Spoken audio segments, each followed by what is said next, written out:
Ako po si Mara, 24 anyos, bagong kasal kay Randy.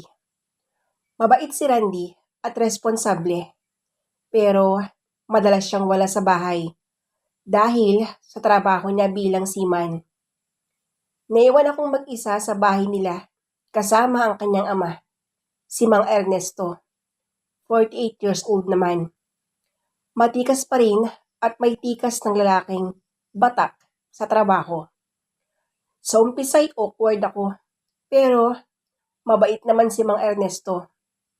Lagi niya akong tinutulungan sa mga gawain, sa pag-ayos ng bahay, at madalas niya akong binibigyan ng mga papuri. Ang ganda mo talaga, Mara. Kung ako lang, ang bata-bata pa, naku, ewan ko lang. Yan, ang madalas niyang sinasabi. Nginitian ko lang ito, akala ko'y biro lang. Pero habang tumatagal, iba na ang tingin niya. Lalo na kapag naka-shorts lang ako o naka-duster ng manipis. Ramdam kong pinagmamasdan niya ako, mula ulo hanggang paa. Isang gabing umuulan, brown out, basa ang sahig sa kusina. Nadulas ako, biglang dumating si Mang Ernesto. Ay, anak, okay ka lang? Agad niyang sabi, sabay hawak sa hita ko para alalayan ako. Nagtagal ang kamay niya, parang hindi sinasadyang hinimas iyon. Nagtama ang aming mga mata. Mainit ang katawan ko, baka dahil sa pagkabigla. O baka may ibang nararamdaman ako? Isang linggo nang lumipas. Tuwing gabi, palihim akong sinusulyapan ni Mang Ernesto.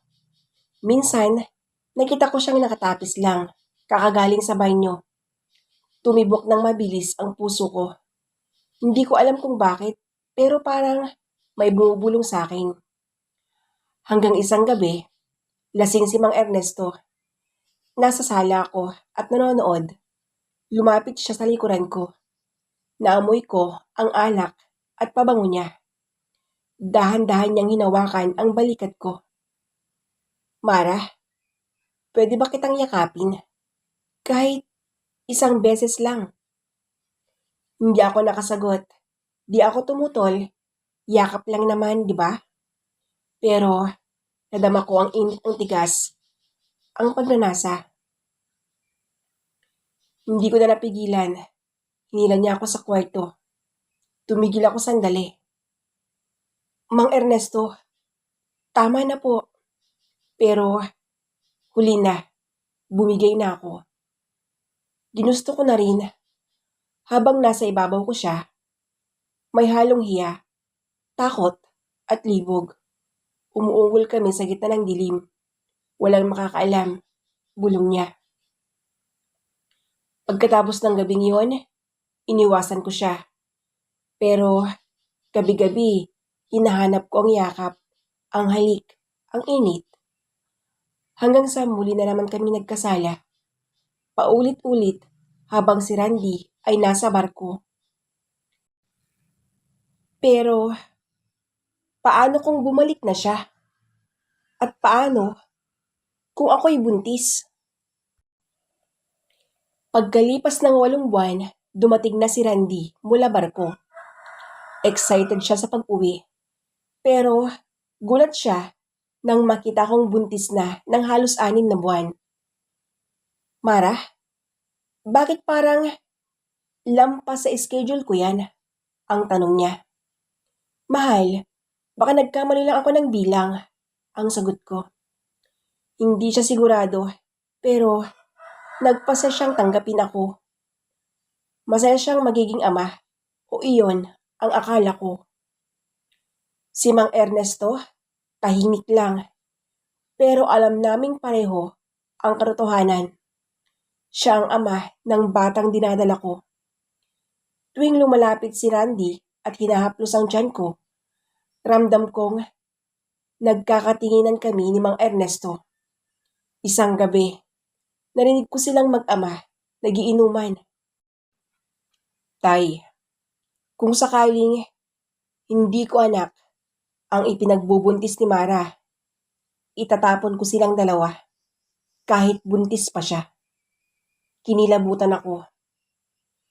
Hindi ako makatulog, hindi ako makakain. Pero hindi ko rin kayang magsinungaling habang buhay.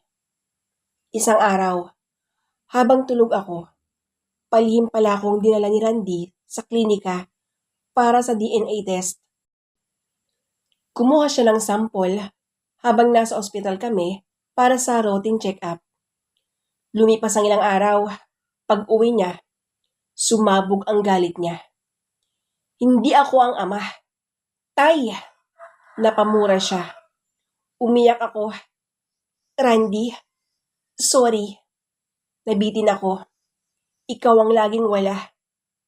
Sa tatay ko? Sa tatay ko? Anak niyo to? Sumigaw siya. Nagwala. Halos sapakin si Mang Ernesto. Umalis si Randy, dala ang galit, pero hindi siya nawala. Bumalik siya ilang linggo matapos kong manganak. Mara, gusto kong makasiguro. Magpapa-DNA ulit ako. Pero hindi lang para sa anak mo. Dinala niya ang dugo niya, dugo ng anak ko, at dugo ni Mang Ernesto. Lumabas ang resulta. Si Mang Ernesto nga ang ama. Pero mas malala, isang pangalawang test ang lumabas. Mara, hindi ko tunay na ama si Mang Ernesto, pahayag ni Randy. Anak pala siya ng kapitbahay noon na tinakbuhan ng nanay ko. Kaya pala, palagi niyang inaagawan ang meron ako. Matapos ang DNA scandal, iniwan ako ni Randy. Naiwan akong mag-isa kasama si Mang Ernesto at ang bagong dating niyang kapatid. Ang masungit pero sexing si Aling Belinda. 43 anyos, byuda, palaban. Maganda pa rin sa edad niya. Kasama ni Belinda ang dalagang anak niya, si Chrissy. 19 years old naman. Maputi, balingkinitan, at may pagkamalandi kung kumilos.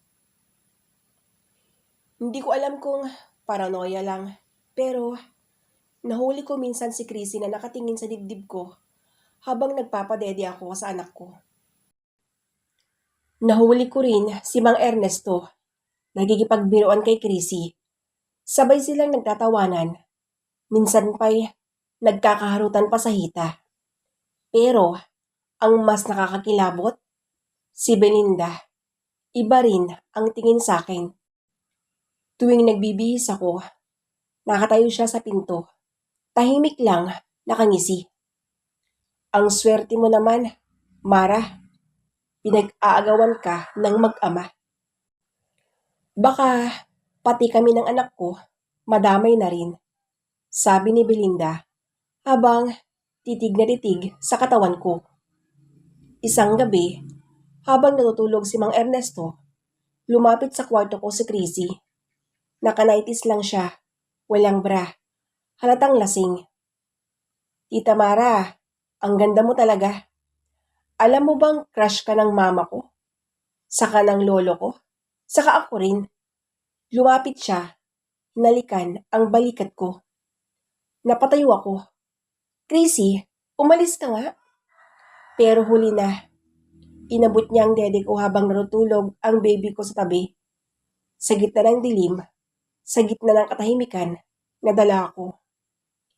Kinabukasan, umuwi si Mang Ernesto at naratnan kaming dalawa ni Chrissy sa sofa.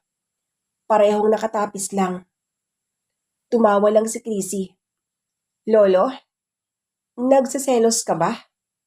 Pati si Mama. Gusto si Mara. Lumabas si Belinda.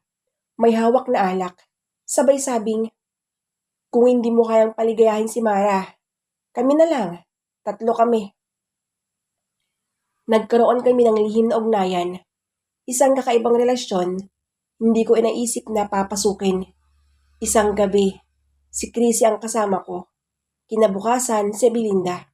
Minsan, sabay pa sila. Naging masalimuot ang lahat. Ako, buntis muli. Pero hindi ko alam kung kay Ernesto, crazy, artificial insemination, baka raw subukan, o kung ibang lalaki na raw na pinapapasok ni Belinda. Ang bahay ay naging pugad ng tukso, ng kasalanan at ng kalibugan. At isang araw, may dumating, si Randy. Hindi na ito bahay, isa itong impyerno, puno ng halik, luhang may kasamang ungol at dugo. Bitbit ni Randy ang bagong nobyang si Nina, isang nurse na tahimik pero matapang. Hindi siya ang tipo ng babae na magpapakamartir. Pagbalik niya, namoy agad ang lihim ng bahay. Hindi niya alam kung kanino magagalit. Sa ama niya, sa akin, kay Chrissy, o sa sarili niya dahil hindi niya ako naipaglaban. Isang gabi, habang kumakain kami ng hapunan, nagbanggaan sa tingin si Randy at si Mang Ernesto. Tay, tigilan mo na si Mara. Matagal na yun. Ako na ulit ang asawa niya. Akin pa rin siya. Hanggang ngayon, sumisigaw pa rin ang katawan niya sa tuwing hawak ko siya. Tumayo si Randy. Sinuntok ang sariling ama. Tumalsik ang mga plato. Napasigaw si Chrissy. Si Belinda, natawa lang. Kinabukasan, hindi makita si Chrissy. Nalaman naming umakyat pala sa rooftop. Gabi na nang marinig namin ang hiyawan. Nasa bubong si Chrissy. Umiiyak. Lasing. Kung hindi niyo ako mahal, kung laruan lang ako sa kama, bababa na lang ako, diretso sa lupa. Humabol kami. Si Mang Ernesto, sumigaw. Chrissy, bumaba ka. Mahal kita. Tayo ang totoo. Hindi. Mahal mo pa rin si Mara. Lahat kayo. Nilalaro lang ako. Isang iglap. Isang sigaw. Bumagsak si Chrissy. Dugo. Bali ang leeg. Tirik ang mata. Patay. Nagkagulo. Dumating ang pulis. Si Mang Ernesto, tulala. Ako, umiiyak. Si Randy, tahimik lang habang hawak ang kamay ni Nina. Walang babalikan, Mara. Sabi ni Randy. Lahat tayo may kasalanan. Pero ako na lang ang aako sa anak natin. Wala na akong pake kung sa tatay ko yan. Bago ilibing si Chrissy, umarap sa akin si Belinda. Pinatay niyo ang anak ko. Pero ang karma, uulan. Tandaan mo yan. Sabay nilapitan ako at bumulong sa tenga ko. Ginawa ko ang lahat para matikman ka. Pati anak ko. Pati kapatid ko. At ngayong wala na si Chrissy, ako na lang ang natitirang tukso sa bahay na to. Akala ko, tapos na ang tukso. Pero ang totoo, impyerno, buhay na buhay pa. Matapos ang libing ni Chrissy, lumipat si Randy at Nina sa lumang rest house sa tabing bundok. Tahimik, malamig, at akala nila ligtas mula sa nakaraan. Buntis na si Nina. Si Randy, gustong magbagong buhay. Pero may hindi sila alam. Sundan pa rin sila ng tukso. Nagpakita si Belinda isang gabi. Nakasuot ng itim. May dalang prutas at alak. Nagkunwaring nagsosorry. Dinalaw ko lang kayo. Gusto ko kayong pasayahin. Magbabagong buhay na rin ako. Pero sa likod ng kanyang ngiti, may masama siyang plano. Lason ang dala niyang alak. Gabi-gabi, palihim siyang naninilip kay Randy habang naliligo.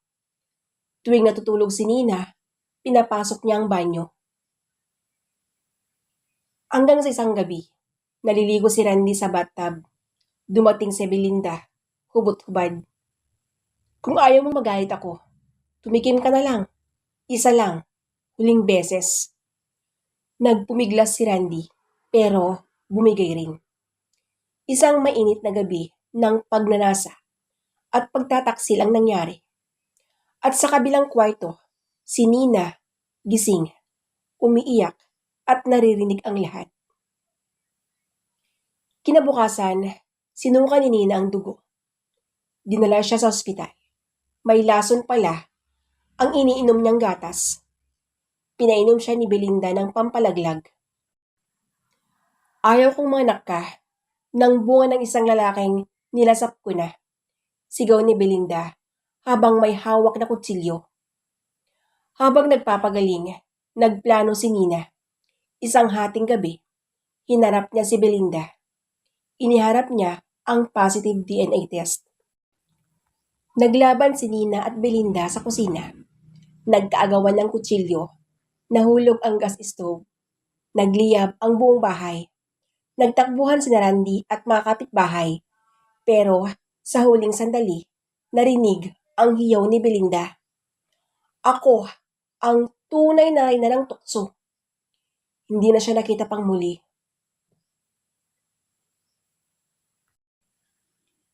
Matapos ang sunog, si Randy at Nina ay lumipat sa isang apartment sa probinsya.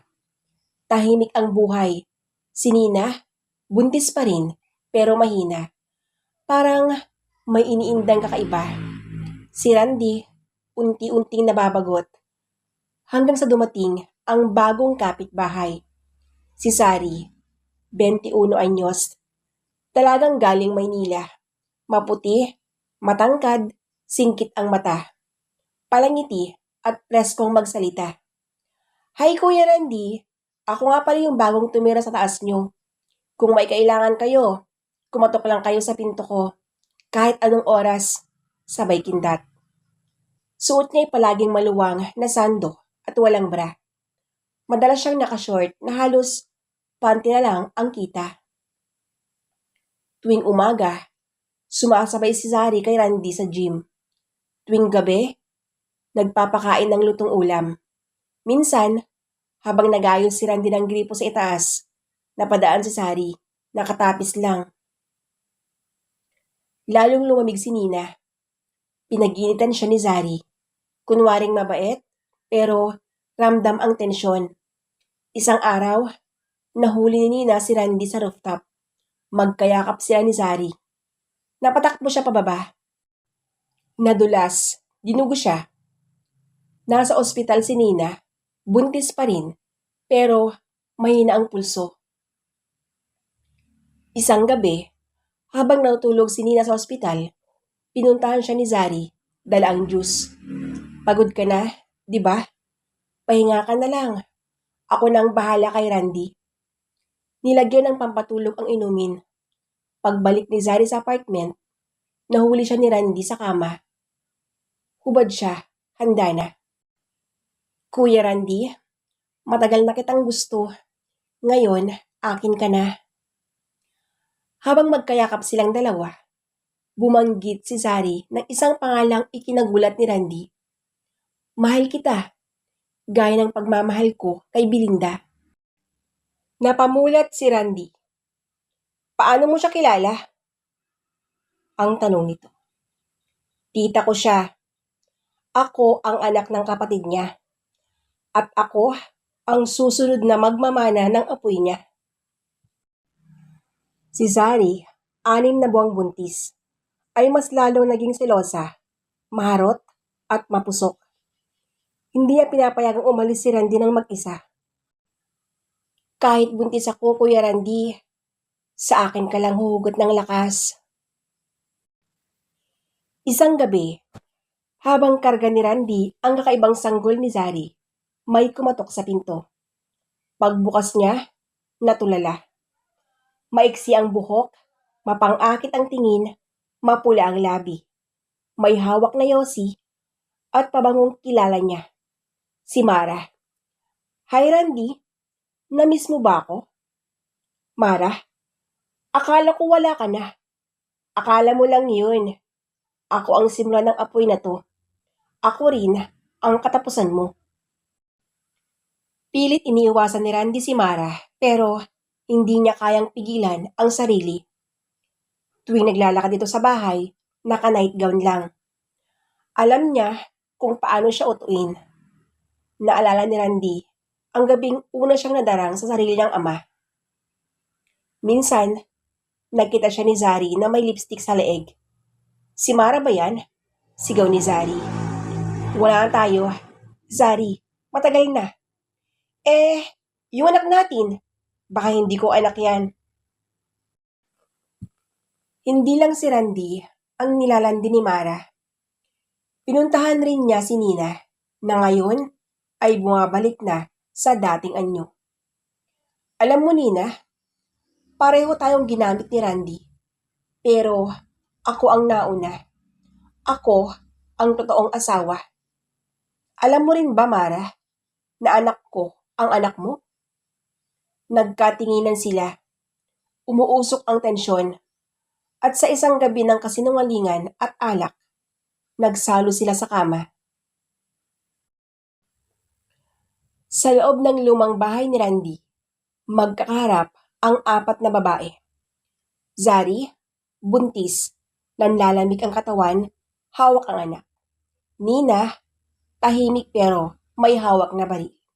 Mara, mapang-akit pero may luha sa mata. Belinda, sunog ang kalahati ng mukha, galit ang puso. At si Randy, nakaluhod sa gitna nila. Hindi ko alam kung sino sa inyong mahal ko. Dahil mahal ko kayong lahat, pero sinaktan ko rin kayong lahat.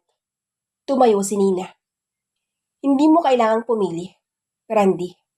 Kasi kami na ang pipili kung anong uri ng lalaki ang dapat kang maging. Biglang lumapit si Belinda kay Randy. Inilabas ang kutsilyong luma. Ang ginamit niya kay Nina noon. Ngunit, sa halip na saksakin si Randy, isinaksak niya ito sa sarili niya. Wala na. Wala dapat natitirang tukso kung ako mismo ang ugat ng lahat. Bagsak si Belinda. Patay. Dahil sa pagkamatay ni Belinda, tila nagising ang lahat. Zari ay umalis, bit-bit ang anak. Pinatawad si Randy. Si Nina ay tumira sa ibang bansa. Dala ang sugat. Pero buo na ang loob. Si Mara ay lumapit kay Randy. Hinalikan siya sa pisngi at bumulo. Hindi mo ako minahal ng buo. Kaya ngayon, bubuin ko ang sarili ko. Mag-isa. Lumakad siyang paalis. Nakangiti, malaya. Naiwang mag-isa si Randy sa bahay. Walang tukso, walang babae. Tanging ang mga alikabok, alaala at dasal na sana sa susunod na pagkakataon, piliin niya ang tama. May isang batang lalaki na nasa tabing dagat. Hawak ang laruang kutsilyo. May babaeng lumapit, si Zari. Anak, saan mo nakuha yan? Kay mama ni na raw, sabi niya. Bantayan ko to, baka bumalik ang apoy. Ang tukso, hindi nawawala, natutulog lang. Pero, kung natutong magmahal ng totoo ang puso, kahit gaano kainit ang apoy, hindi na ito makakapasok.